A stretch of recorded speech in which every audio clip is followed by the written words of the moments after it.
Hello everyone, Kosher Bacon here with another episode of Let's Talk.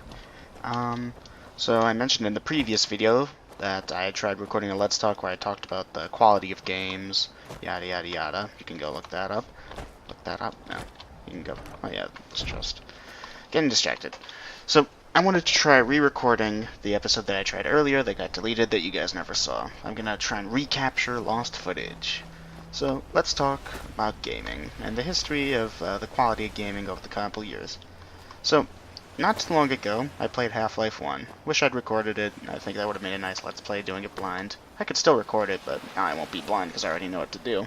Especially now that I've played it so recently, so everywhere I need to go, everything I need to do is still fresh in my head.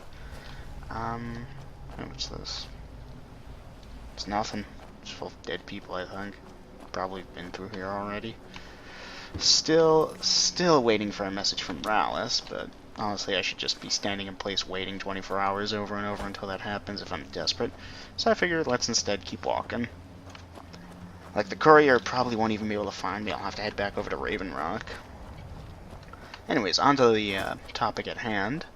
So, I was playing through Half-Life 1, and I really liked it, you know? I thought the level design was clever, it had a lot of cool elements, the areas all felt pretty different, unique. Even the Zen levels, although they're a bit of a slog to get through, they just didn't feel as fun as other levels. They were at least unique, like the color palette was interesting.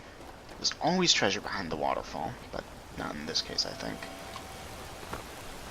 Oh wow, there is! A black soul gem, ebony, garnet, gold. Alright, cool. Die, mud crab. That is a big mud crab.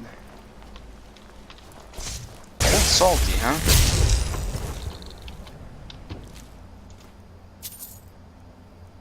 I think he ate a dude. Wow. Is there stuff in here? It's an empty chest. Like, you saw those shoes. I think he ate a dude, old salty. Is there some type of barrel over there? Let's take a look. Anyways, I'm getting off topic here. So, I really liked Half-Life, and it kind of got me thinking, you know, how's gaming been? Like, as far as level design goes. So what's a recent game I've played? Skyrim. Let's talk about the Skyrim dungeons. If you've ever played Skyrim, a lot of the dungeons feel very similar. Like, there's like the grassy dungeon, there's stuff. I don't have the ancient Nordic pickaxe though. Daedric battle axe of exhaustion, I'll take that. So it doesn't really feel like each dungeon is unique. Like, I played through the main quest, and there's only one or two really cool parts that I can think of. Going to Sovngarde was cool, because most of the areas feel like identical. You've got your snowy areas, you got your grassy dungeons, there's ice dungeons, grass dungeons. There's like maybe a couple more, that's it. The dungeons don't feel unique, they all feel sort of copy-pasted. To be fair, the layouts are different, but for the most part, not so much. I really wish stuff would just let me walk on the river bank without attacking me constantly. Whatever. So yeah, and Skyrim's a huge game, like, it's tremendously large. I was discussing earlier, the texture file for like this rock over here, look at it. It's not very impressive looking, right? But the texture file to place the texture on the rock here is probably bigger than like the original Doom in its entirety. That's how much gaming has advanced.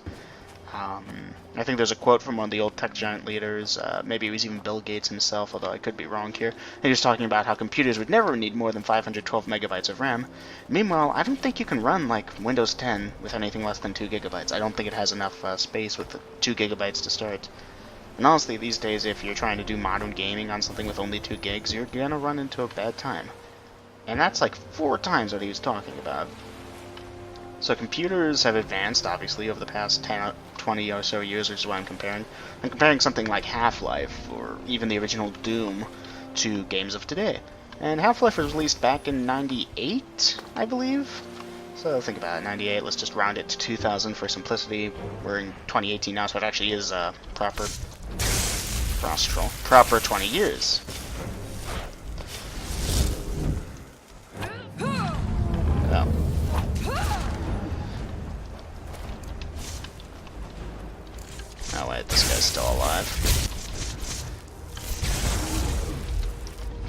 about that. I'm gonna keep interrupting myself as I keep bumping into things. So this might appear a little scatterbrained, but so in the past 20 years or so, gaming, it's sort of interesting. Like, games are now capable of doing stuff that would be impossible previously. Like, imagine trying to build this scene over here back 20 years ago.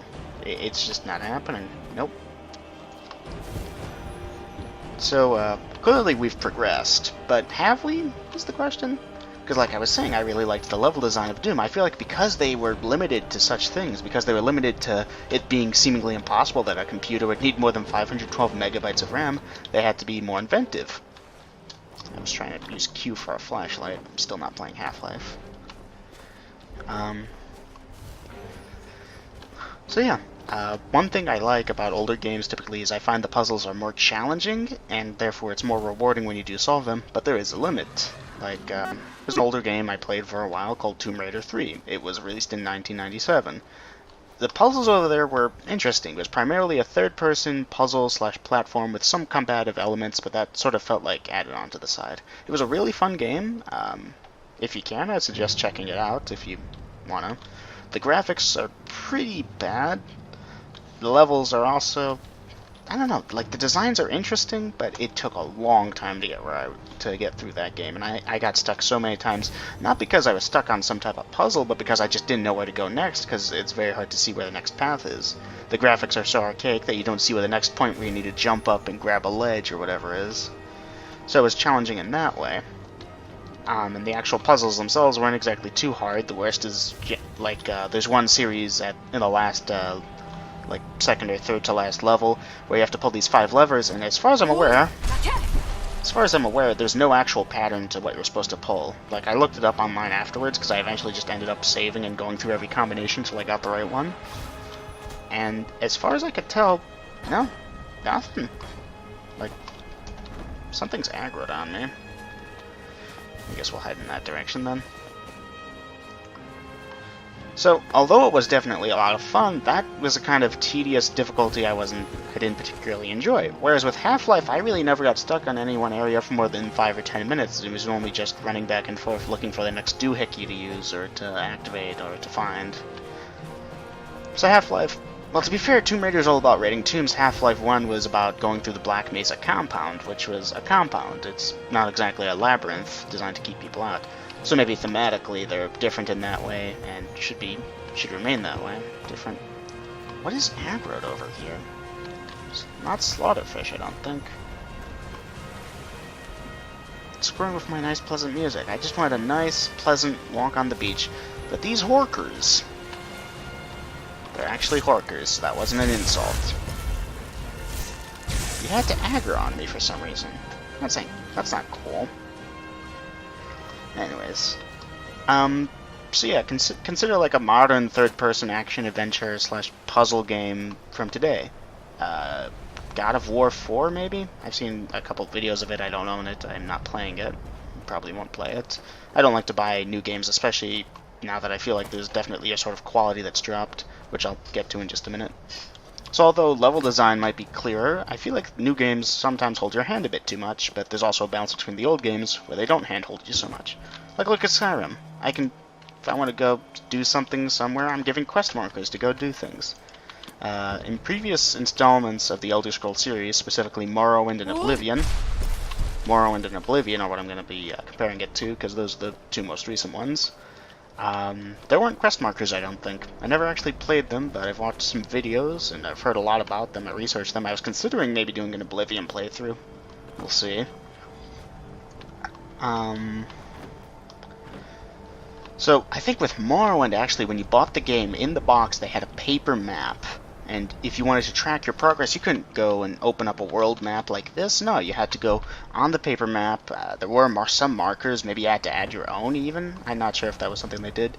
And if some guy told you, go talk to the elf over in place A, village B, wherever, and you didn't write that down, you didn't have a quest log, I don't think. Although I might be mistaken about that. Did I just murder that guy? I don't think he was aggroed on me yet. Whatever. It's a Harker. No one will care. That's dark. continuing on. Sorry, I might just keep rambling here. It's kind of late. I'm actually waiting for a video to upload so I can make sure it looks good with YouTube. So, yeah, what was I saying? Lost my train of thought there. No, seriously, like, I genuinely lost it. What was I just talking about? Quest markers, is that right? So Morrowind may or may not have even had quest log or quest markers. And some of the quests that I've heard about definitely feel like quests from Oblivion and Morrowind feel better than quests from here. Because think about it, you join a faction in Skyrim, right? Typically, there'll be some issue with it. Maybe the group is having bad luck, or they're just starting out or whatever. The leader either betrays them or ends up dying for some reason, and you're given the title of leader. And normally it's not for much. The most difficult thing would be Thieves Guild, which isn't real difficulty. You just have to go do the missions in the 4 different cities and return the skeleton key, which is honestly dumb because it's an unbreakable lockpick. Why not just hold on to it, screw the Thieves Guild? Because the Guildmaster's armor and the tribute chest don't really get you anything. Amulet of Articulation is kind of nice, but not really. There's very few... Because Skyrim doesn't feel like a proper role-playing game where persuasion attempts are as important. I was playing a different one that I might be recording lately, so I'm not going to name it. Hype, yay. Playing an RPG, maybe. And persuasion was a lot more necessary in that than I would have realized. Like, it affected a lot more things. You could avoid entire fights, whereas with this one, there's maybe a dozen things you'll run across in an hour, and most of them aren't important anyway. And the fact that the gold economy in this game is so broken that outside of the first 30 minutes, gold really means nothing. Like, look at this. 64,000 gold. I didn't give that to myself. I didn't cheat. That's just gold I've accumulated from dungeon dwelling and selling random junk that I come across. Like, it will, once I get to these type of weapons where they take forever to sell because of how valuable they are, normally I just dump them in a chest or forget about them. But, like, I've got a ton of junk that I could liquidate too. I'm glad a functional economy isn't part of this game, otherwise I've crashed it about 50 times. It'd be like, I'd go to a Dwemer ruin and be like, oh great, everyone devalue the price of dwarven bows. The Dragonborn is leveling smithing again. Anyway, a little off topic there. So back to the quality of games, I feel like modern games hold your hand too much. You get your quest markers and your quest logs and, no, the thing left. It's a cool view, look at this. So I feel like games don't make you work as much, which is good. Maybe, because video games in general, back from 98 to now, have gained a lot more popularity. There's a lot more people playing it. For example, there's a YouTube channel out there of some 80-year-old woman, someone's grandma, who plays Skyrim. She just wanders about, does whatever as far as I'm aware. I don't know, I don't subscribe to her or watch her videos, I just thought that was cool. Could she do the same with Morrowind? It's a lot more involved. I don't even know if I could do Morrowind. I'm pretty sure the mechanics might be too difficult for me because I never really did any pen and paper roleplay, which Morrowind tries to build on. So I'm just concerned. Another thing that concerns me is DLC and day one expansions and whatnot. So let's talk about that. The price of a AAA video game has been $60 for quite some time, at least 10 years, I think. So it hasn't kept up with inflation that way, so some people would say add in the microtransactions and the DLC, and that's how the developers get their money. Because also, the amount of effort that goes into a AAA game like this, as far as budget goes, is much higher than, say, Morrowind or Oblivion. So I'm not trying to make a point on economics. I'm not very studied, learned, whatever you would say. I don't know a whole lot about it. I know the basics, I think, but obviously the true sign of a master of his craft would be that he knows nothing, that he admits he knows absolutely nothing about his craft, and a novice would tell you he knows something. The log gonna fall? No. So, I can understand developers want to get paid. These games take huge amount of budgets, more than like a full feature film, and film's another thing that really the price of making them has skyrocketed, and we've gotten some really good films in recent years, I feel. Much better than previously, although definitely we've got some standouts previously. So what am I saying? Again, I'm losing my train of thought here. I think I'm trying to say is that, oh, that's cool. Again, I just lost it. I had it and I lost it. I might be too tired for this last talk. Maybe this is just a let's waste time and ramble on. So whatever the case, games, what do I think about them? I think they're awesome. I think that although the quality has improved, I'm not particularly happy when a game is released and it feels unfinished. Like Skyrim has bugs in it that have been present since Oblivion, since Morrowind, because they're running on similar engine, I think. I don't know entirely. But when Skyrim was first released, not Special Edition, regular Skyrim, it had bugs in it that were present since Morrowind itself. Morrowind, when everything looked like a potato. That's not great, you know? Like, oh, cool, graveyard. So while I certainly do feel that, developers should get paid for what they're worth, and something like Skyrim is obviously worth a lot because it's a very fun experience, I feel like pre-ordering is something specifically I wanted to mention. Oh yeah, that's right, she's dead. Poor her. I feel like people shouldn't be pre-ordering games anymore. Why is that? Well, most thing is that when I buy games now, I don't go to GameStop or Best Buy or whatever. I go to Steam. I get it online. I don't get a physical copy. I save my confirmation numbers in case there's a problem, but, like, I don't get a physical copy of games anymore. I don't think we need to do that anymore. It's honestly a waste. Just distribute online. Yeah, keep doing the discs maybe, because there are probably some places where downloads would be a problem. Like, imagine if they released Skyrim, but you could only download it. The internet would explode, basically, because of how many people got Special Edition when it came out, because everyone was looking forward to the advanced textures. And so many people were probably disappointed when they saw that Raylof's hair still looked like a bale of hay. It still looked bad. I don't know, Special Edition's interesting. You got these lovely textures over here, and then look at my character's hair. Look at it. What even is that? That's not hair. It's a mop. My character's hair is a mop. So I don't know. Well, I'm certainly fully happy for the price I paid to get Skyrim Special Edition with all the expansions and whatnot. Like, I've gotten so many hours of gameplay out of it. I feel like some games, let's pick on Star Wars Battlefront 2, the 2016 edition, not the one I'm Let's playing. Oh, look, these guys again. Last Let's Talk, I believe I ran into them, or the other one, that's not technically a Let's Talk, because I didn't call it that at the time. Not sure how I'm doing that. So anyways, I don't think we should pre-order, because pre-ordering was, it's a relic of an age when the video store would run out of physical copies. These days, you don't need physical copies. The internet exists, and it keeps spreading. Like, even rural areas are starting to get it. Google Fiber is going to be a thing. I'm not entirely up to date with this stuff, so I'm going to stop talking about that specifically. Silly ash spawn. I cleared out this fort a long time ago. So the point is, as we continue to evolve technologically and put internet everywhere, I really don't feel like there's a need to have physical copies. Therefore, there's no real need to pre-order, because you can't run out of a digital stock. I also don't like that there are some games where it's tied to a DRM, where if the servers go offline, which they will in 5 years even, like imagine if Battlefront 2 2005 edition required an always online connection, they took off the servers, although they did bring them back up, at least the multiplayer servers. I wouldn't be able to play it anymore. A game I paid money for, that I have a legitimate copy for. That's not right, right?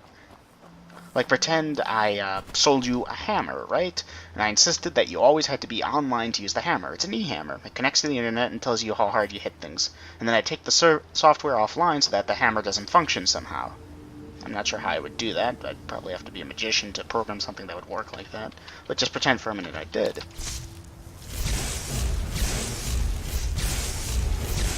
These guys are annoying.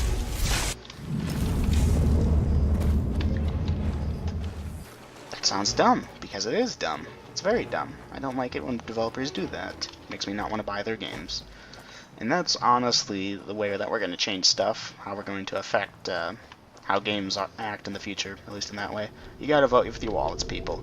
So when EA announces Battlefront 3, which I'm guessing they will, don't pre-order. Don't. Do not. Or whatever their next game is. I don't think it's Battlefront 3. I forget what it's called. But they did announce something, and some people are hyped for it. Don't pre-order. Trust me, you'll be able to get it. Just fine. I don't know. So this sort of turned into a rant against pre-ordering for some reason. I wanted to talk about the quality of gaming. So let's just quickly wrap up with that. I think games are still great. We're still getting many awesome titles. It's very easy to wear rose-colored glasses when talking about old games because we might not remember all the bad parts about them or the bad games that sort of just slipped under the radar that we never played. I think that level design has more or less stayed the same. Maybe it's gotten worse. I feel like the levels in Half-Life 2 are more interesting than the levels in Skyrim. But to be fair, Skyrim does much better as far as an open world aspect, which Half-Life didn't even do because it couldn't. You couldn't make an open world game back in 1998. I feel like enemy design is... I don't know. Enemy design is kind of an interesting thing to talk about. We're back in Raven Rock. Nice. I walked mostly around the island. Maybe I'll find the courier, maybe not. So yeah, maybe skip enemy design for now, because I feel like some games have come out with interesting new mechanics and stuff, but for the most part, nothing feels really groundbreaking so far. Maybe, maybe not. I don't know. I don't play a lot of new modern games. Skyrim Special Edition is probably the newest game on my computer. Yeah. Although I suppose Doki Doki Literature Club is technically from 2017, so that might be the newest, although it's no longer on my computer. Yeah. So yeah, those are my thoughts. Let me know yours in the comments, and thank you all for watching. I'll see you again on the next one where I ramble about something else. Take care, bye-bye.